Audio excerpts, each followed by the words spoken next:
Around mid-May 2004, my life started falling apart. I became frustrated, unable to think, and disoriented in familiar locations. My family doctor referred me to specialists for tests. Each saw something, but nothing definitive. My vascular surgeon suggested a cardiologist. He stated, "We need to take a look inside, but your symptoms suggest a little heart problem. You should see a neurologist. Take this medication when you experience pain until we can schedule a look inside that heart." Some chest aches plagued me during my neurologist visit that week. Took the drug. The neurologist said, "Looks okay. Go see your endocrinologist, get that thyroid under control, and in 6 months, you'll feel perfect.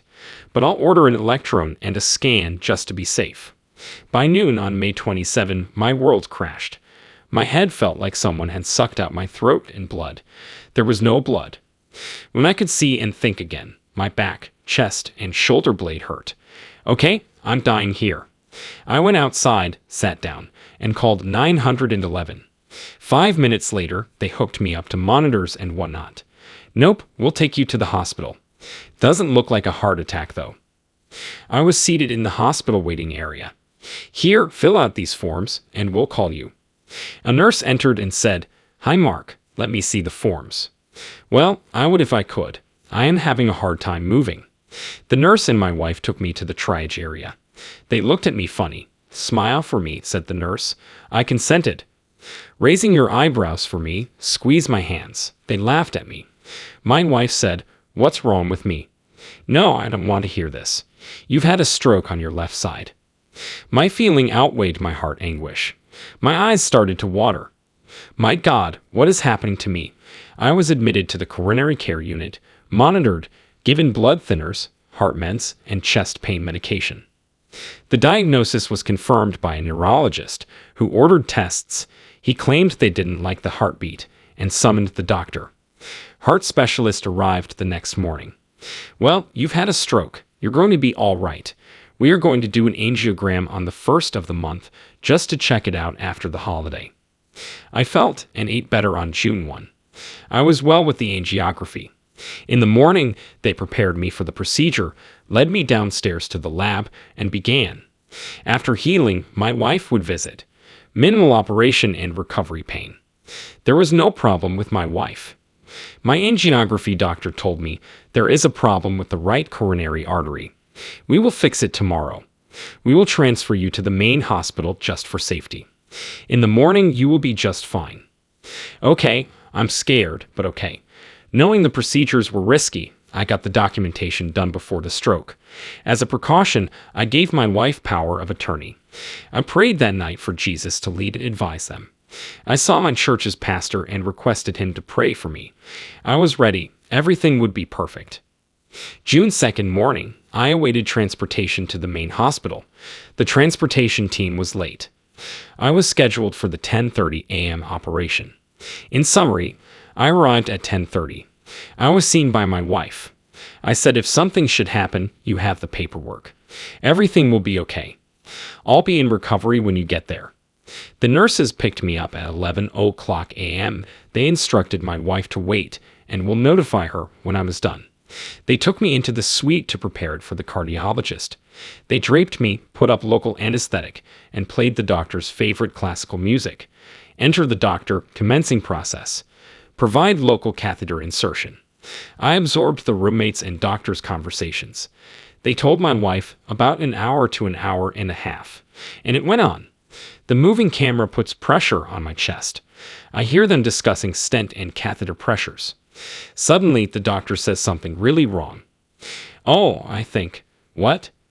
People suddenly stopped talking and started speaking from the rear of the lab where the computers sit. Furious talking is heard from afar. Is that a clot? Not sure. Is it? Don't know. Then my chest felt heavy. I groaned. Are you in pain? No, just a lot of pressure. The pressure should go away. Another voice in the room said, "Did you give him the morphine?" "Who?" replied the other voice. Lights came on as equipment, monitors, and shields were drawn back. I thought, this is big trouble. When the cardiologist asked, should I remove the catheter or leave it inflated? A voice said, "Leave it in. I'll take it out when I'm finished." There was a man I'd never seen before peering down at me. He appeared friendly and encouraging. He began by saying, "I don't have time to explain what happened, but something went wrong. I'm going to take you to open heart surgery. We'll take care of you. We'll get the authorization from your wife." So afraid was I that all I could think of was praying for them to have the Lord with them. My wife entered. The doctor was in scrubs this time. My wife held my hand, and the doctor said, "We'll do our best. See you after you recover." I said my last goodbye to someone I loved. The anesthesiologist looked down at me and remarked, "You'll be asleep before we get there." I woke up on a ventilator with many tubes and cables. My wife clasped my hand and whispered, "You're going to be all right, honey. It's all right." Nurses, physicians, and technicians checked, wiped, and injected. I realized something serious had happened. Blood hung from my chest, and I felt like I had jumped from a 10th floor building onto my breastbone. I had a stroke, botched angiography, angioplasty, open heart surgery, and tons of blood loss in 7 days. I later found the artery blue. The prudent decision to leave the catheter blown up saved me from bleeding to death. I discovered that my mild to moderate heart disease was more than moderate, and that being on the heart-lung machine had done additional damage. Great, but now I hurt. Dizzy, I can't breathe, and my blood pressure is plummeting. What else could go wrong? Be careful with your prayers. Things were improving as I recovered from my latest assault. I walked and sat in a chair by the bed for an hour. I started eating again and prayed, "Thank you, Lord, for allowing me to stay to do whatever it was you wanted me to do for you, even though I still don't know exactly what you want. But thank you for the lesson learned." On June 5, the surgeon and other doctors are discussing going home. Wow, going well? Still hard to move around. It took me 2 hours to wash from a chair next to the sink because I'm weak. However, they removed the chest tubes because I was no longer bleeding and I may wash today. The doctor came in at midday and said, "We are thinking of cutting you loose this afternoon, but we may hang on to you for another day or so because your blood pressure keeps dropping. We're going to check your meds and adjust that, just a day or so." When my relatives visited, I was still praying and delighted, like rebirth.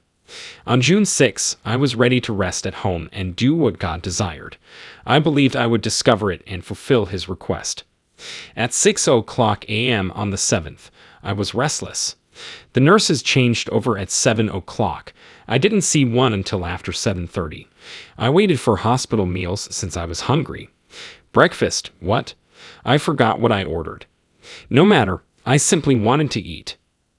I watched TV on the bedside after 7:00. I felt heavy in my jaws after going to the bathroom while waiting for food. As I removed my glasses and rubbed my jaw, I thought, man, this may become a headache or something.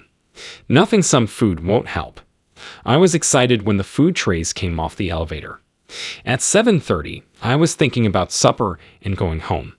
I was going to contact my wife to pick me up this afternoon.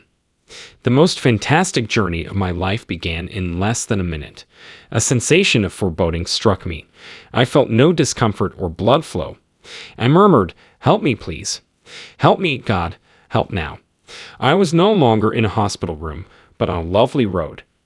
It was I pictured a 10-year-old me with a long willow branch over my shoulder and a red bandana like a hobo.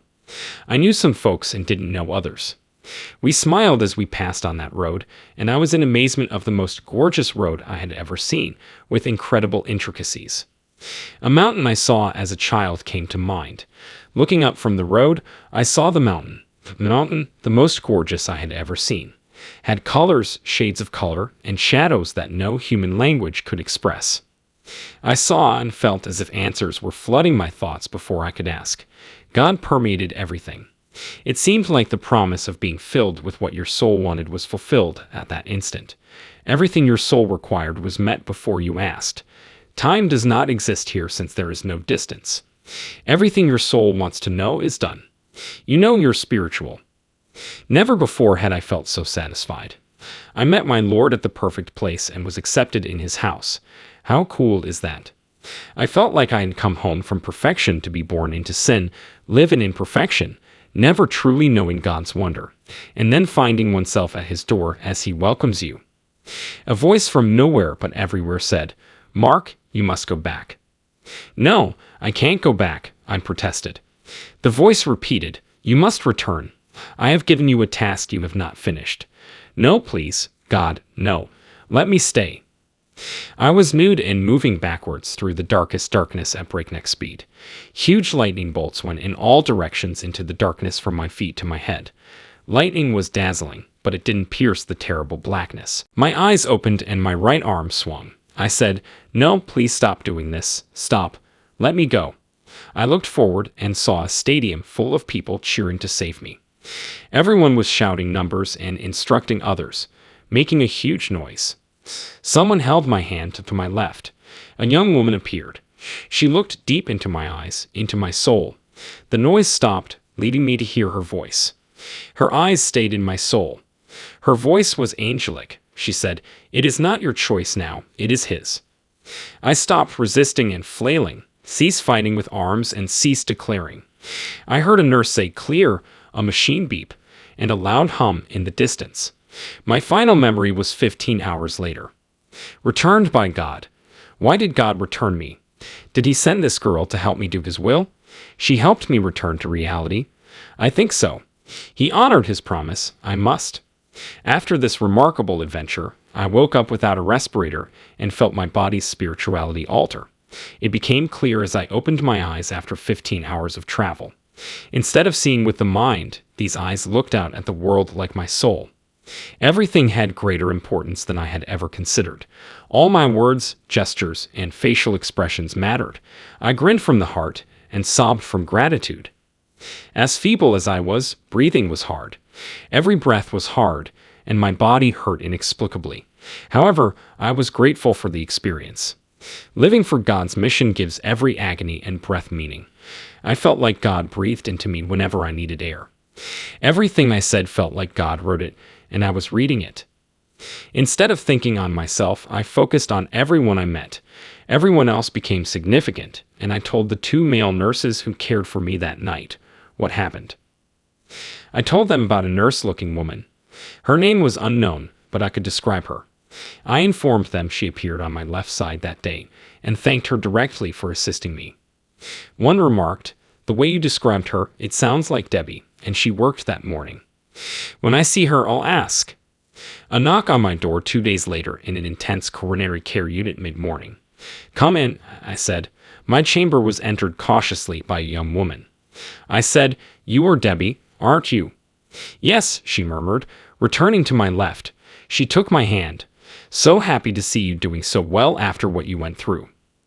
Again I peered into her eyes. Again she peered into my soul. Thank you. You made it possible for me to return to this life." I did not want to come back, you know. You made it possible.